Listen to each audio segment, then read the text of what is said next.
In today's video, I wanted to talk about how to save money when formulating your soap making recipes. So, as you all might know, prices are going up and they fluctuate all the time. And even for our experience, when we started buying quite a bit more supplies to start our business last year, things have increased tremendously since then. So we have had to do things to change up our recipes, change up how we do things and stuff so we can save money so we can make more money.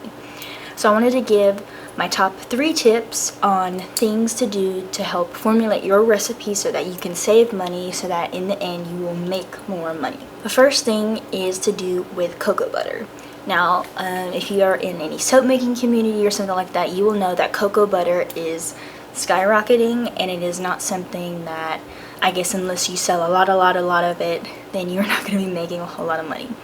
So one thing we've been doing is putting other mixtures of things to replace it, because cocoa butter is becoming so expensive that it is not going to work for profit, especially depending on your market and what you're pricing your soaps and your products at. So some things you can do to replace cocoa butter, because cocoa butter is one of those things that's like a staple in soap making. Hear about cocoa, shea, coconut oil, and you want to keep using it. But there are many other oils that are more affordable that can be great to replace cocoa butter. One of those is mango butter. Mango butter is a good alternative to that. It is a nice hard butter and you can use a decent percentage of it. So we use mango butter in our lemon truffle butter soaps and different things like that. So mango butter is a good option. Second is, of course, shea butter. You can up your shea butter, mix it with mango butter or something else. But shea butter is, of course, another amazing butter. And then also kokum butter. Not cocoa, but kokum. It is it's like a white butter, but it's still a all-natural butter, and it is great. It has great benefits for your skin. We've been using it in our body butter and some other things, and it is a great alternative. And you can mix those 3 butters to make something of its own, or you can just replace one with the other. So that is what I would recommend to replace cocoa butter, because cocoa butter is getting expensive.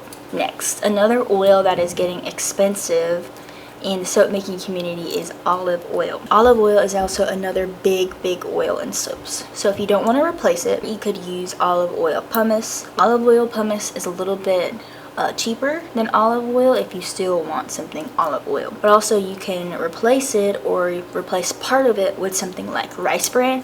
Rice bran oil is an oil that you can use in a decent percentage of, and it is also a good oil. It is a great oil for your skin and your soaps and stuff like that. So rice bran is a good oil, and also sunflower oil, but high oleic. Get the high oleic one so that you can use a better percentage of it, and it is also another great oil that we have been using in our soaps and other products. So those are 2 things you can replace it with, substitute some of it with, or you can get olive oil pumice if you are looking for a cheaper alternative. And third is using cheaper additives. So a lot of people use different things to boost stuff in their soaps, but there are ways that you can boost the awesomeness of your soap without them being super expensive.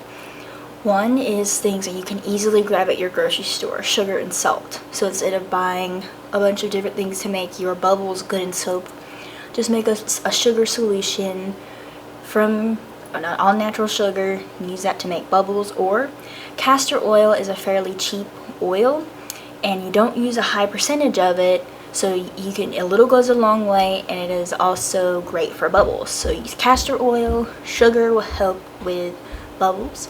And also, instead of doing something like, what is it called, sodium lactate, I don't even know, use something like regular salt. Salt with no additives. Put a small amount in a portion of your lye water. This isn't a salt bar, and you put it and it will make your bar harder and still keep it nice and bubbly and all that. So those are some easy additives. And also with soap colorants, you can have very pretty soap colorants that are all natural and also cheap. You can use things like paprika, rhubarb, different stuff like that to make these vibrant colors that aren't super expensive. And last kind of extra bonus tip is you can also try new recipes and try new styles of soap. So one thing that we make that you guys of course know is lots and lots of salt bars. And we love salt bars. They are our most popular sellers for a reason, because they are so hard, long lasting, they don't get mushy in the shower, they're just great. But also, they are a profitable soap recipe. If you don't know, a lot of people make salt bars with a high percentage of coconut oil, because salt is not great for lather, but coconut oil will still lather with salt. So we use a high percentage of coconut oil and a little bit of other butters, and so that makes this recipe very, very cost effective, because coconut oil is not that expensive.